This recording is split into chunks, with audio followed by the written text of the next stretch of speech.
আজ শিবরাত্রি, একটা বিশেষ দিন। তো শিব ঠাকুরের পুজো হয়, সবাই তোমরা জানো। তো সকালবেলায় ঝাড়ু টাড়ু দিয়ে সব কাজ কমপ্লিট করে নিয়েছি। আর এখানে দেখো আমি এই প্যাচেসটাই লেপে নিচ্ছি। সারা বাড়ি না লেপলে একদমই ভালো লাগে না আজকের দিনে। তো প্রত্যেক পুজো, যে কোনো পুজো হোক না কেন, লেপা পোছাটা আগে মেন আমাদের গ্রামের বাড়িতে। বিশেষ করে গ্রামীণ অঞ্চলে বেশি লেপা পোছাটা হয়।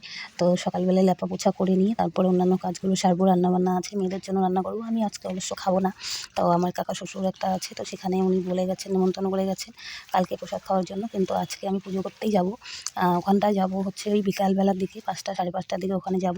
আবার হাট আছে, হাট থেকে আসবো, তারপর যাব ওই কাকা শ্বশুর বাড়িতে পুজো করতে। আর এদিকে দেখো আমি বারান্দাটাও লেপে নিচ্ছি। তো ছোটোবেলায় আমরা যখন বাতকোলাতে থাকতাম, তো সেখানে পঞ্চগ্রাম বলে একটা জায়গা আছে, সেখানটায় আমরা পুজো করতে যেতাম। ছোটোবেলায় সত্যি অনুভূতিগুলোই আলাদা থাকে। সেখানে হচ্ছে একটা মন্দির আছে, বড় মন্দির, অনেক ঠাকুর আছে, শিব ঠাকুর। তো আমরা তখন ছোটো ছিলাম, ওই শাড়ি পরতাম, মায়ের শাড়ি পরে সবাই মিলে চলে যেতাম পঞ্চগ্রামে পুজো করতে। আর খুব উৎসাহ লাগতো। সত্যি ছোট্টবেলার দিনগুলো একদমই ভোলা যায় না। কত সুন্দর যে দিনগুলো ছিল। যত বড় হচ্ছি মনের হয়তো অনেক আনন্দ, অনেক কিছু চলে যাচ্ছে যত বড় হয়ে যাচ্ছি।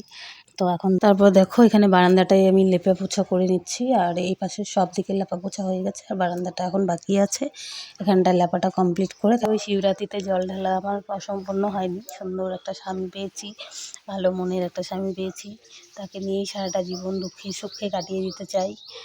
এটাই আমার মনে মনস্কামনা। কিছু চাই না, গাড়ি বাড়ি টাকা পয়সা আমার কিচ্ছু লাগবে না। দুজন মিলে যেন সারাটা জীবন এভাবে কাটিয়ে দিতে পারি, এটাই আমার মনের আশা। তুমি সুস্থ রেখো, ভালো রেখো, যেন হাত পা চালিয়ে করে মিলে খেতে পারে, ব্যাস এইটুকুই আমার মনের আশা। আর কি চাওয়ার আছে বলো? আর কিছুই চাওয়ার নেই।